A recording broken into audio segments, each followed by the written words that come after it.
नमस्कार दोस्तों, स्वागत है आपका आपके अपने YouTube चैनल जीएस जीनियस में। जैसा कि आप स्क्रीन पर देख रहे हैं, सिविल सर्विसेज क्रॉनिकल फरवरी 2025 माह का ये अंक है और इसमें दिसंबर 2024 का जो करंट अफेयर्स है वो डिटेल में दिया गया है। इसके कई वीडियोस जो है मैं ऑलरेडी अपने चैनल पर अपलोड कर चुका हूं, जिसमें कि पूरे दिसंबर माह के पूरे करंट अफेयर्स को अलग अलग सेक्शन वाइज छोटे छोटे वीडियो बना करके मैंने जो है अपलोड किए हैं। उसी क्रम में आज मैं आपके समक्ष विज्ञान एवं प्रौद्योगिकी संक्षिप्त की, इसमें करंट अफेयर्स भी इन्वॉल्व होता है और उससे जुड़ा हुआ काफी अधिक मात्रा में स्टैटिक जीके जो है वो भी शामिल होता है। आज का हमारा टॉपिक जो है वो विज्ञान एवं प्रौद्योगिकी का है। तो चलिए मित्रों, इससे पहले कि मैं वीडियो को शुरू करूं, आपसे हमारी रिक्वेस्ट है कि हमारे चैनल को सब्सक्राइब कर लीजिए, क्योंकि इस चैनल पर इसी प्रकार की परीक्षा उपयोगी कंटेंट समय समय पर अपलोड किया जाता है। हमारा विश्वास है कि इस प्रकार के वीडियो से हम आपके जो करंट अफेयर्स का जो पूरा सेक्शन है वो अच्छे से तैयार करवा देंगे। तो चलिए मित्रों, देखते हैं विज्ञान एवं प्रौद्योगिकी के बारे में कुछ संक्षिप्त की है, उसको देखते हैं। समरी, माइटोकॉन्ड्रियल डीएनए और जैविक उम्र सहबंध। हाल ही में एक शोध में पाया गया है कि माइटोकॉन्ड्रियल डीएनए के विलोपन, उत्परिवर्तन अर्थात म्यूटेशन, डिलीशन, इन सब कैसे जो है मनुष्यों में जो जैविक उम्र है उससे जो है उसका सहसंबंध है।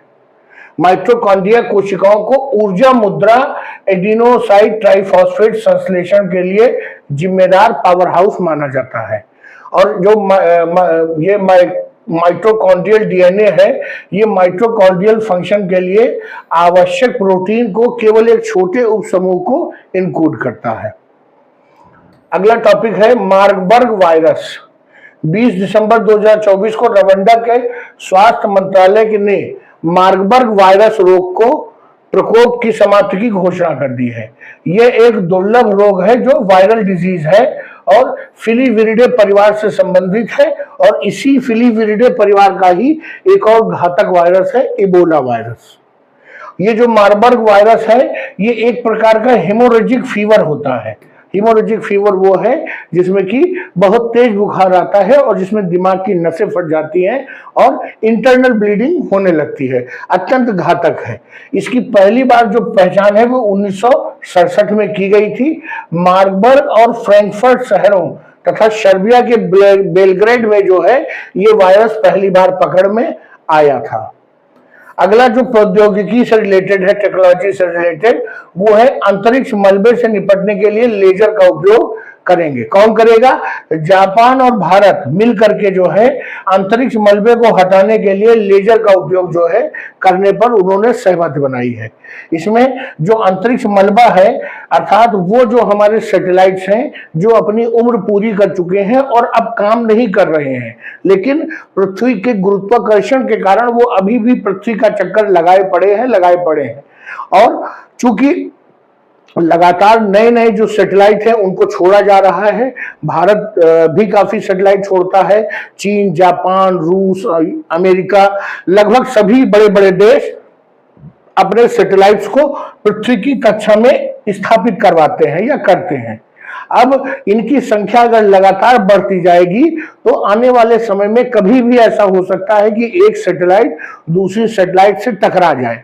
टकराने पर सबसे पहली बात तो ये होगी कि जो सैटेलाइट काम नहीं कर रहा है उसका तो कुछ नहीं बिगड़ेगा, लेकिन जो काम कर रहा है, जो कोई नया सैटेलाइट स्थापित हुआ है, चाहे वो किसी भी देश का हो, जब वो टकराएगा तो वो जो है बर्बाद हो जाएगा। वो उसमें विस्फोट हो सकता है या उसमें कोई टेक्निकल खराबी आ सकती है। और ये सैटेलाइट्स को बनाने में और स्थापित करने में काफी पैसा खर्च होता है। तो विश्व में सभी देशों की ये जिम्मेदारी है कि ऐसे उनके जितने भी सैटेलाइट पृथ्वी की कक्षा में घूम रहे हैं उनको किसी न किसी प्रकार से डैमेज करके जो कक्षा है उसको खाली करें नए सैटेलाइट के लिए। तो पृथ्वी पर जो ये मतलब इंडिया और जापान दोनों के सैटेलाइट जो है मलबे के रूप में पृथ्वी के चक्कर काट रहे हैं और दोनों ने अपने की जिम्मेदारी समझते हुए ये उनका प्रयास है कि उनको जो है लेजर के माध्यम से छोटे छोटे टुकड़ों में तोड़ेंगे, उसके बाद उसको पृथ्वी के वायुमंडल में प्रवेश कराएंगे। आप समझते हैं कि जैसे ही वायुमंडल में वो प्रवेश करेंगे तो जो वायु हमारे जो एयर है उसके साथ घर्षण होगा और वो धरती पर गिरने से पहले ही भस्म हो जाएंगे। इस प्रकार से वहां पर जगह खाली हो जाएगी। अगला जो हमारा पॉइंट है वो है MH-60R हेलीकॉप्टर।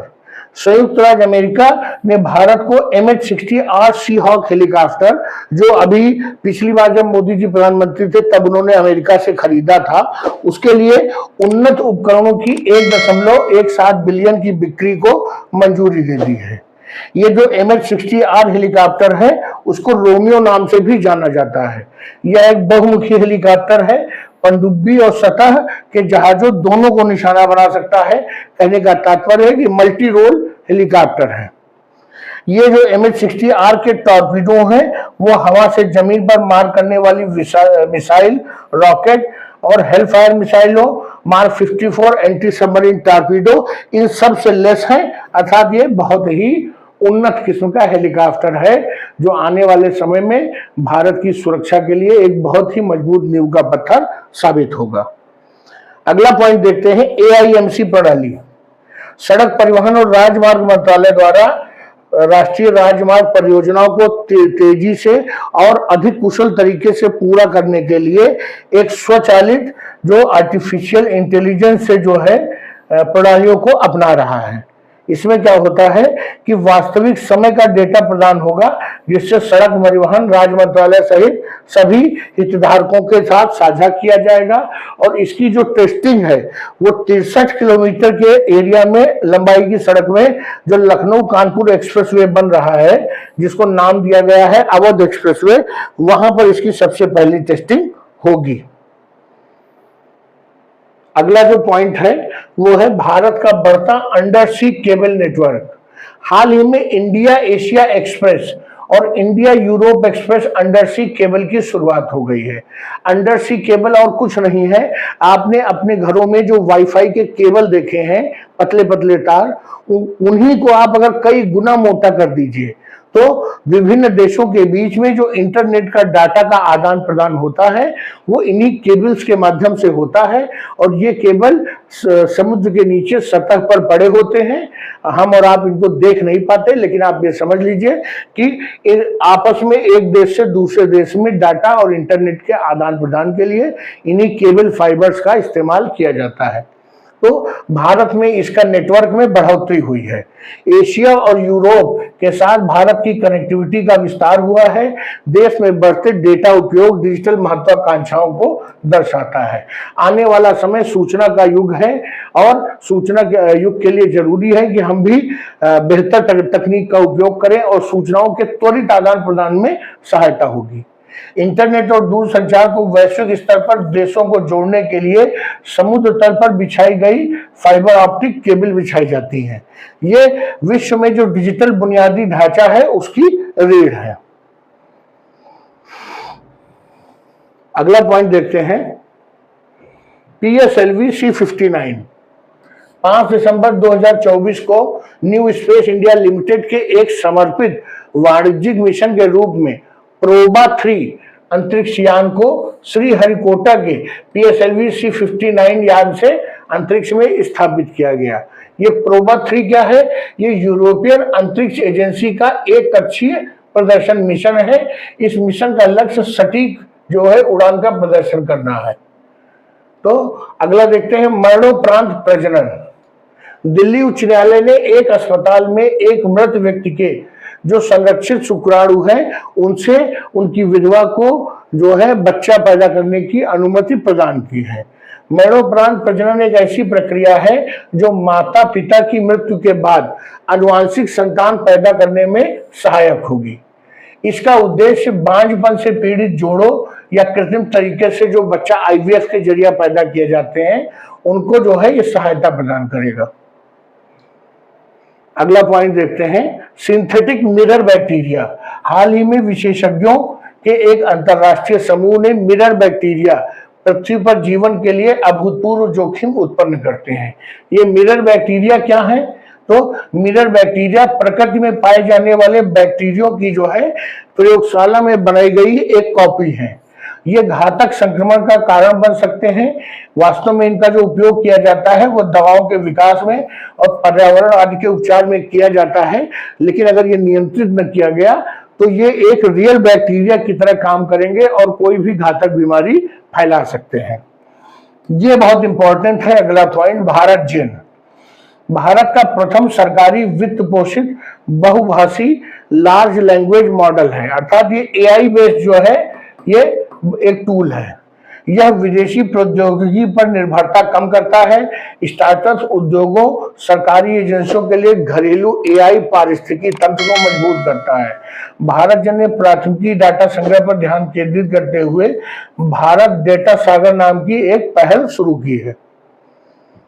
अगला पॉइंट देखते हैं, जेटसन ओरिन नैनो सुपर। ये अग्रणी ग्राफिक प्रोसेसिंग यूनिट निर्माता जेटसन ओरिन नैनो सुपर नामक नवीन उत्पाद को पेश किया है। यह एक computer generative AI super computer है। डेवलपर्स और छात्रों को एआई उपकरण बनाने के लिए शक्तिशाली एआई क्षमताएं प्रदान करता है। सभी आकार के व्यवसाय के लिए एआई को अधिक सुलभ बनाने के लिए इसको डिजाइन किया गया है। अगला पॉइंट है हमारा EMBO, global investigator network. Europe का जो आणविक जीव विज्ञान संगठन है, जिसका यूरोपियन मॉलिक्यूलर बायोलॉजी ऑर्गेनाइजेशन, इसने 11 सदस्यों के चयन की घोषणा की है। इसमें भारत के डॉक्टर प्रेम कौशल और डॉक्टर राजेंद्र मोतियानी को यूरोपीय आणविक जीव विज्ञान संगठन के ग्लोबल इन्वेस्टिगेटर नेटवर्क के लिए चुना गया है। एक और जो में बहुत इंपॉर्टेंट खबर है, आईएनएस तुशील। ये भारत का मेन जो है स्टील्थ फ्रिगेट है आईएनएस तुशील, जो रूस के द्वारा बनाया गया है और रूस में ही एक कार्यक्रम में इसको भारतीय नौसेना में शामिल किया गया है। ये प्रोजेक्ट त्रिवाक 3rd श्रेणी का फ्रिगेट है और तुशील का अर्थ होता है रक्षा कवच। इसका शिखर अभेद्य कवचम का प्रतिनिधित्व करता है। अगला जो महत्वपूर्ण पॉइंट है वो है भारत 6G विजन दस्तावेज। वर्तमान में भारत जो है 6G तकनीक के विकास के चरण में है और उम्मीद की जा रही है कि 2030 तक जो 6G तकनीक है वो भारतवासियों के लिए उपलब्ध होगी। ये जो भारत 6G विजन में भारत को 2030 तक 6G तकनीक के डिजाइन और विकास में अग्रणी योगदानकर्ताओं के रूप में परिकल्पना की गई है। जो 6G टेक्नोलॉजी है वो 5G की तुलना में 100 गुना जो है तेज इंटरनेट और जो डाटा प्रोसेसिंग है उसमें जो है सक्षम है। तो मित्रों, ये जो प्रौद्योगिकी और तकनीक वाला जो समरी थी वो बस इतनी ही। वीडियो को यहीं समाप्त करता हूं। आपको ये कंटेंट परीक्षा उपयोगी लगा हो तो वीडियो को लाइक करिए, चैनल को सब्सक्राइब करिए। धन्यवाद।